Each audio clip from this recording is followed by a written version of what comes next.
प्यारे बच्चों, Nagina education centre में आपका स्वागत है। आज मैं अपने छोटे छोटे प्यारे प्यारे बच्चों को विज्ञान पढ़ाने जा रहा हूँ, जो कक्षा 8, 6, 7 में काम करेगा। हमारे बड़े भाइयों को, बड़े बच्चों को भी ये काम कर सकता है, जिनको जानकारी नहीं होगी। तो मेरे प्यारे छोटे बच्चों, आप इस वीडियो को जब देखना स्टार्ट करेंगे तो अंत तक देखिएगा, क्योंकि तभी इसका निष्कर्ष आप पाएंगे। देखिए, आज मैं उस साइंस के टॉपिक की बात करूंगा, कार्बन। तो कार्बन जानने से पहले आप जानिए साइंस, विज्ञान क्या होता है, विज्ञान किसे कहते हैं। हमारे बहुत सारे छोटे बच्चों को नहीं याद होगा, नहीं तैयार होगा, नहीं जानकारी होगी। तो इस जानकारी को पाने के लिए हमारे चैनल्स को अधिक से अधिक मात्राओं में सब्सक्राइब कीजिए, शेयर कीजिए, जिससे आपकी हर कमी को दूर किया जाए, जिससे आपका नॉलेज और ज्ञान बढ़े।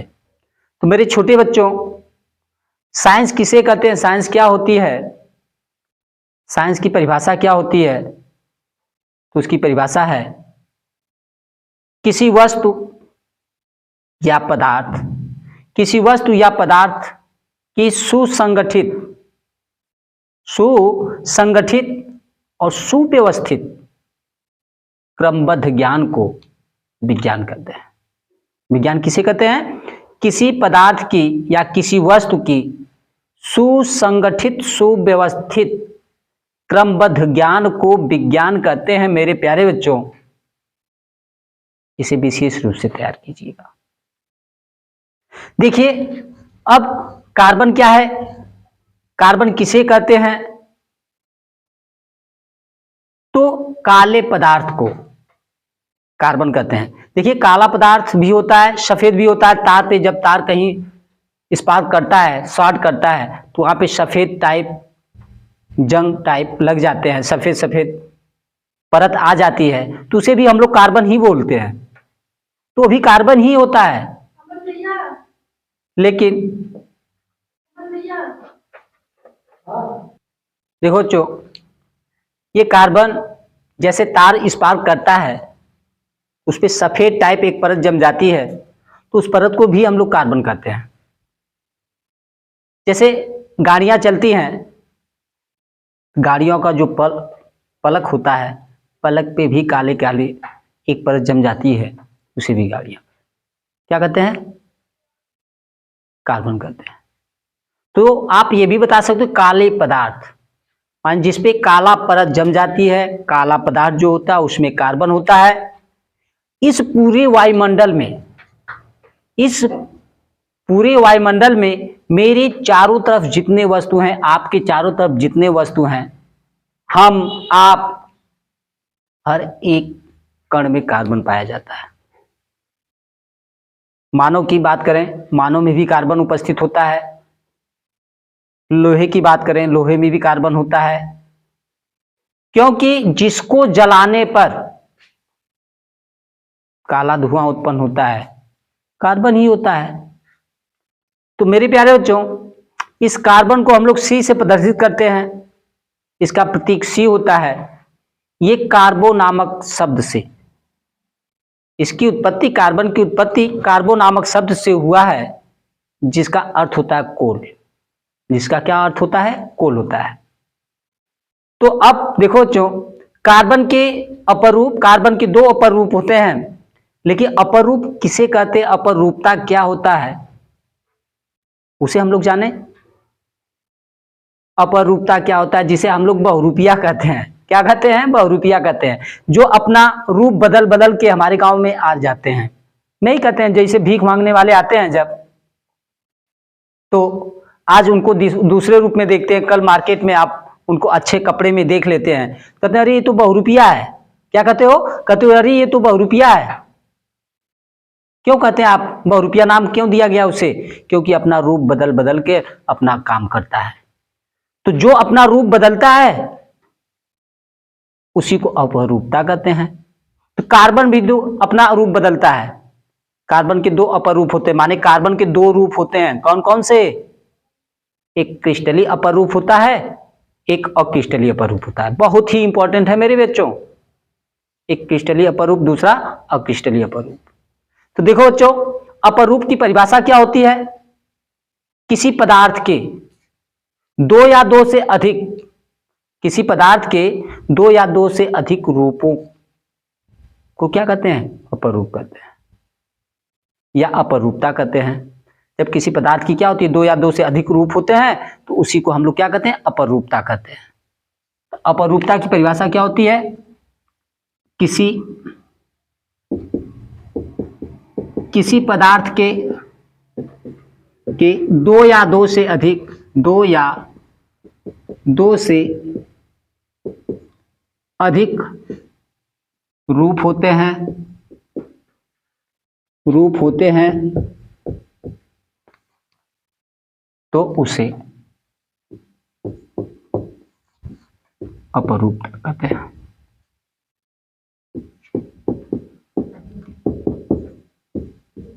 अपरूपता कहते हैं। देखो बच्चों, कार्बन के अपरूप, कार्बन के अपरूप, कार्बन के अपरूप क्या होता है? तो कार्बन के कितने अपरूप होते हैं? दो। कार्बन के दो अपरूप होते हैं।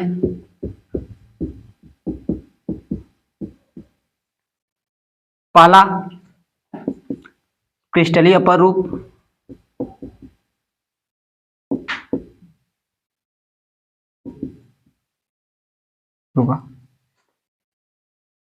देखो बच्चों, कार्बन के दो अपरूप होते हैं।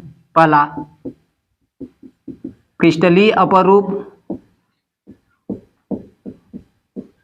दूसरा अक्रिस्टलीय अपरूप।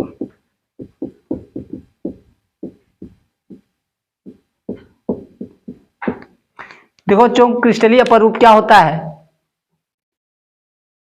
और अक्रिस्टलीय अपरूप क्या होते हैं? वे पदार्थ, क्रिस्टलीय अपरूप की परिभाषा दे सकते हैं कि वे पदार्थ या वे कार्बनिक पदार्थ जिनके त्रिविम संरचना, जिनकी संरचना क्या होती है? निश्चित होता है, बदलता नहीं है, उस अपरूप को क्रिस्टलीय अपरूप कहते हैं। जैसे हीरा, ग्रेफाइट, ये कार्बन के दो क्रिस्टलीय अपरूप हैं। अक्रिस्टलीय अपरूप क्या होता है मेरे प्यारे बच्चों? जिनकी संरचना निश्चित नहीं होती है, जिनकी संरचना क्या होती है? निश्चित नहीं होती है, बदलती रहती है, उस अपरूप को कार्बन के अक्रिस्टलीय अपरूप कहते हैं। जैसे रबड़, रबड़ में भी कार्बन होता है, वो कार्बन का अक्रिस्टलीय अपरूप है। तो देखो बच्चों, क्रिस्टलीय अपरूप क्या होता है? कि जिनकी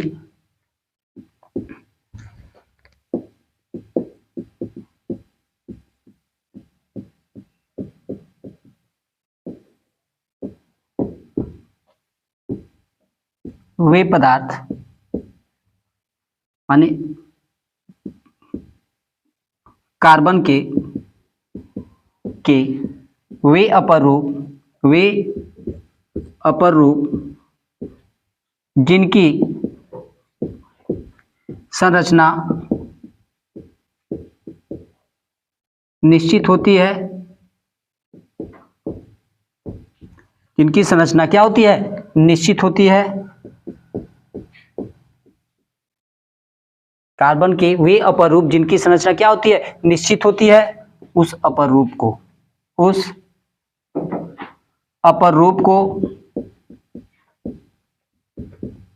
कार्बन की क्रिस्टलीय अपरूप कहते हैं। अपरूप कहते हैं।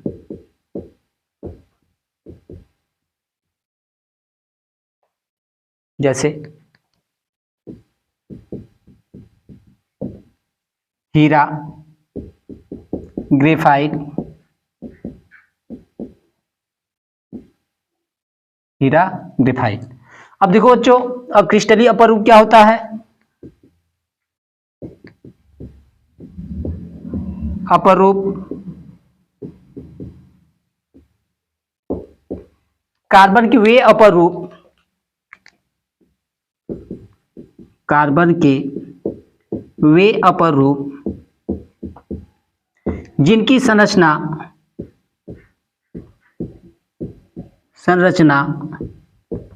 क्या होती है? निश्चित नहीं होती, निश्चित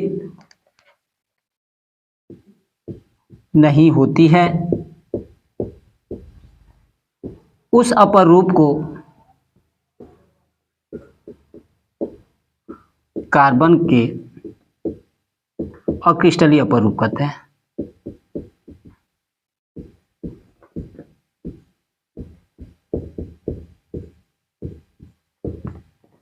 अक्रिस्टलीय अपरूप कहते हैं। जैसे रबर, प्लास्टिक, ये क्या है? कार्बन के अक्रिस्टलीय अपरूप है। अब देखो बच्चों, रबर हुआ, प्लास्टिक हुआ, शुगर चारकोल हुआ, जंतु चारकोल हुआ, ये सब क्या है?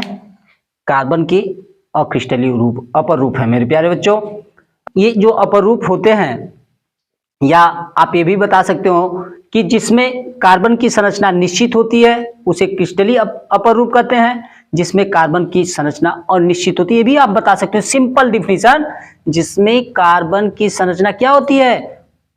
अनिश्चित होती है, उसे अक्रिस्टलीय अपरूप कहते हैं। जिसमें कार्बन की संरचना निश्चित होती है उसे क्रिस्टलीय अपरूप कहते हैं मेरे प्यारे बच्चों।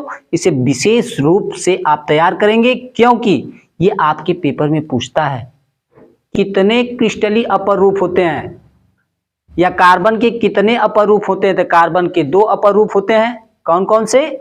क्रिस्टलीय अपरूप और अक्रिस्टलीय अपरूप। लेकिन क्रिस्टलीय अपरूप के 2 पार्ट होते, कौन कौन? एक हीरा है जो, और ग्रेफाइट है। तो आप कार्बन के 2 अपरूप, हीरा और ग्रेफाइट। देखो बच्चों, अब अगली आपका पॉइंट आता है हाइड्रोकार्बन।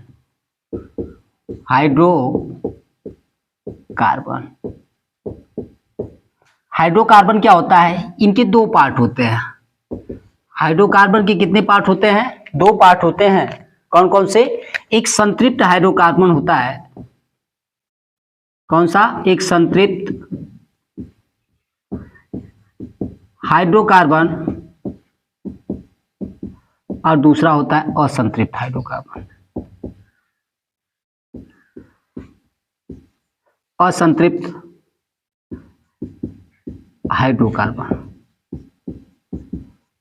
देखो बच्चों, संतृप्त और असंतृप्त हाइड्रोकार्बन क्या होते हैं, तो उसको जानने से पहले हमें हाइड्रोकार्बन जानना है कि हाइड्रोकार्बन क्या होता है। तो देखो बच्चों, हाइड्रोकार्बन 2 शब्दों से मिलकर बना है। किनसे? हाइड्रो और कार्बन। हाइड्रोजन मतलब हाइड्रोजन, और कार्बन मतलब कार्बन। कार्बन आप जानते ही हो, अभी बताया गया कार्बन क्या होता है। तो वे यौगिक जिसमें हाइड्रोजन और कार्बन उपस्थित होते हैं, उसी को क्या कहते हैं हम लोग? हाइड्रोकार्बन कहते हैं। कोई भी यौगिक हो, किसी भी यौगिक का नाम ले, लेकिन उसमें अगर कार्बन और हाइड्रोजन है तो वो कौन सी यौगिक कहलाएगी? हाइड्रोकार्बन यौगिक कहलाएगी। मेरे प्यारे बच्चों, 2 शब्द सिर्फ याद करिए, हाइड्रोजन और कार्बन। वे यौगिक जिसमें हाइड्रोजन और कार्बन उपस्थित होते हैं, उस यौगिक को हाइड्रोकार्बन यौगिक कहते हैं। मेरे दोस्तों, मेरे प्यारे बच्चों, ये 2 प्रकार के होते हैं। कौन? संतृप्त हाइड्रोकार्बन यौगिक और असंतृप्त हाइड्रोकार्बन यौगिक। इसे विशेष रूप से पढ़िएगा, क्योंकि अगले कक्षाओं में 10 में मिलेगा आपको, 12 में मिलेगा, 11 में मिलेगा, ये सब कुछ केमिस्ट्री में आपको मिलेगी मेरे छोटे बच्चों। तो हाइड्रोकार्बन की परिभाषा क्या बताया हूं, बताइए आप लोग। वे यौगिक जिसमें क्या? हाइड्रोजन और कार्बन उपस्थित होते हैं, उसी को हम लोग कौन सी यौगिक कहते हैं, क्या कहते हैं बताइए? हाइड्रोकार्बन कहते हैं। तो किसी भी यौगिक का नाम आप बता सकते हो जिसमें हाइड्रोजन और कार्बन उपस्थित हो। तो देखो बच्चों, हाइड्रोकार्बन की परिभाषा क्या होती है? हाइड्रोकार्बन, हाइड्रोकार्बन की परिभाषा आप दे सकते हो, वे यौगिक, हाइड्रोकार्बन यौगिक भी लिख सकते हैं आप, यौगिक, वे यौगिक, वे यौगिक, वे यौगिक जिसमें हाइड्रोजन, हाइड्रोजन और कार्बन उपस्थित होते हैं, हाइड्रोजन और कार्बन उपस्थित होते हैं, हाइड्रोजन और कार्बन उपस्थित होते हैं। देखो बच्चों, हाइड्रोकार्बन क्या होता है? अभी बताया गया है कि वे यौगिक जिसमें हाइड्रोजन और क्या होते हैं, कार्बन उपस्थित होते हैं, उसी को हम लोग क्या कहते हैं? हाइड्रोकार्बन यौगिक कहते हैं। तो देखो बच्चों, वे यौगिक, वे यौगिक जिसमें कार्बन और हाइड्रोजन, हाइड्रोजन उपस्थित होते हैं,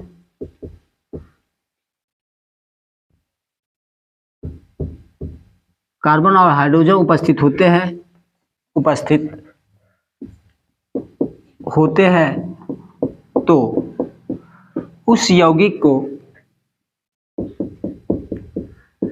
यौगिक को कौन सी यौगिक कहते हैं? हाइड्रोकार्बन यौगिक कहते हैं, हाइड्रोकार्बन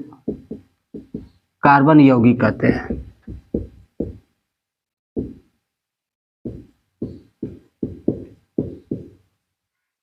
हाइड्रोकार्बन यौगिक कहते हैं मेरे प्यारे बच्चों। अब देखिए, ये हाइड्रोकार्बन यौगिक दो प्रकार के होते हैं, एक संतृप्त हाइड्रोकार्बन यौगिक होता है, दूसरा असंतृप्त हाइड्रोकार्बन यौगिक होता है। तो संतृप्त हाइड्रोकार्बन यौगिक क्या होता है? वे यौगिक जिनमें कार्बन कार्बन परमाणुओं के बीच एकल बंध लगे होते हैं, एकल बंध मतलब सिंगल बॉन्ड लगा होता है, उस यौगिक को संतृप्त हाइड्रोकार्बन यौगिक कहते हैं मेरे प्यारे बच्चों। जैसे मेथेन नाम दिया होगा आपके बुक में, मेथेन, एथेन, प्रोपेन, ब्यूटेन, ये सभी कौन से यौगिक हैं? संतृप्त हाइड्रोकार्बन यौगिक हैं। तो उसकी परिभाषा होती है कि वे यौगिक जिनमें कार्बन कार्बन परमाणुओं के बीच एकल बंध, एक बंध लगा होता है, एक बॉन्ड लगे होते हैं, उस यौगिक को संतृप्त हाइड्रोकार्बन यौगिक कहते हैं। तो देखिए बच्चों, संतृप्त हाइड्रोकार्बन यौगिक, यौगिक, संतृप्त हाइड्रोकार्बन यौगिक क्या होता है? वे यौगिक, यौगिक जिनमें कार्बन, जिनमें कार्बन कार्बन परमाणुओं के बीच, परमाणुओं के बीच कौन से बॉन्ड लगे होते हैं? ये शब्द याद कर लीजिए, कौन से? एकल बंध। कार्बन कार्बन परमाणुओं के बीच एकल बंध लगे होते हैं, लगे होते हैं, तो उस यौगिक को कौन सा? संतृप्त हाइड्रोकार्बन यौगिक कहते हैं। संतृप्त हाइड्रोकार्बन यौगिक कहते हैं मेरे प्यारे बच्चों, यौगिक कहते हैं। अब देखिए, जैसे अभी बताया हूं कौन सा? मेथेन, CH4, इसका नाम है मेथेन। C2H6, इसका नाम है एथेन। इसका क्या नाम है मेरे प्यारे बच्चों? एथेन। ऐसे बहुत सारे हैं, प्रोपेन है, ब्यूटेन है, पेंटेन है। तो ये सभी हाइड्रोकार्बन यौगिक आपके कौन से हैं? संतृप्त हाइड्रोकार्बन यौगिक हैं, क्योंकि इसमें कार्बन और हाइड्रोजन मिला है, इसलिए इसे हाइड्रोकार्बन यौगिक भी बोल सकते हैं। और ये हाइड्रोकार्बन यौगिक आपका संतृप्त हाइड्रोकार्बन यौगिक है। अब देखो जो असंतृप्त हाइड्रोकार्बन यौगिक क्या होता है,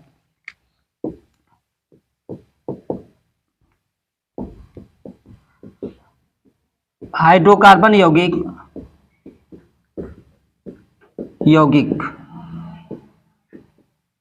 देखो जो ये क्या होता है, वे कार्बनिक यौगिक बोल सकते हैं, या ये बोल दीजिए वे हाइड्रोकार्बन जिनमें कार्बन कार्बन परमाणुओं के बीच, वे हाइड्रोकार्बन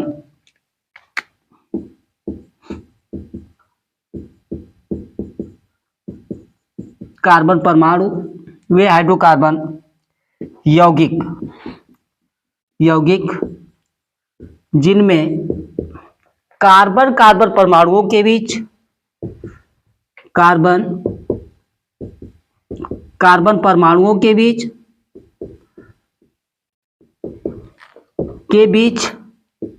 कौन से, इसमें एकल बंध होते हैं लेकिन इसमें डबल और ट्रिपल बॉन्ड होते हैं, द्विबंध तथा त्रिबंध लगे होते हैं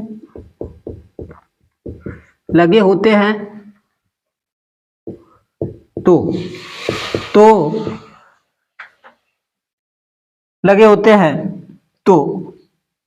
उस यौगिक को कौन सा हाइड्रोकार्बन, असंतृप्त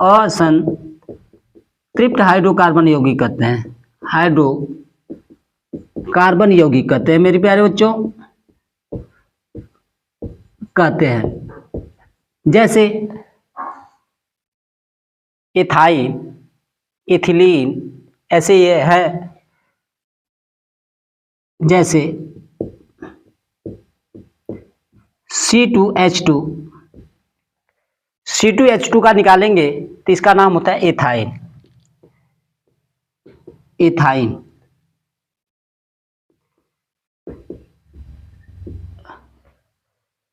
देखिए एथाइन एसिटिलीन भी होता है, एसिटिलीन का सूत्र यही है, दूसरा नाम एसिटिलीन, इसे एसिटिलीन आप भी कह सकते हैं, एसिटिलीन का सूत्र लोग पूछते हैं कि एसिटिलीन क्या होता है मेरे प्यारे बच्चों, तो बड़े बड़े बच्चे भी नहीं बता पाते हैं, कंफ्यूज रहते हैं कि एसिटिलीन का सूत्र क्या होता है। तो एसिटिलीन का सूत्र C2H2 होता है, जिसे हम लोग एथाइन भी कहते हैं। क्या कहते हैं? एथाइन कहते हैं। या एथिलीन भी होता है, C2H4, इसका नाम होता है एथिलीन। तो एथिलीन और एसिटिलीन में मेरे प्यारे बच्चों सभी लोग कंफ्यूज होते हैं, तो इससे विशेष रूप से ध्यान दीजिएगा कि एसिटिलीन को एथाइन कहते हैं, जिसका सूत्र होता है C2H2। एथिलीन को एथीन भी कहते हैं, इसका आईपीएसी नाम होता है एथीन। इसमें डबल बांड है और इसमें आपके कौन से बांड होते हैं? ट्रिपल बांड होते हैं। इसमें 3 बंध लगे हुए हैं और इस यौगिक में 2 बंध लगे हुए हैं। तो थैंक यू। इस वीडियो को आप मेरे प्यारे बच्चों अंत तक देखिएगा। जहां पे नहीं समझ में आएगा उसे आप विशेष रूप से मैसेज करेंगे, आपको सरलता पूर्वक उसे समझाने का मैं प्रयास करूंगा। और हमारे इस चैनल को सब्सक्राइब कीजिए और शेयर कीजिए मेरे प्यारे बच्चों, छोटे नन्हे मुन्ने प्यारे बच्चों। थैंक यू, धन्यवाद आप लोगों को।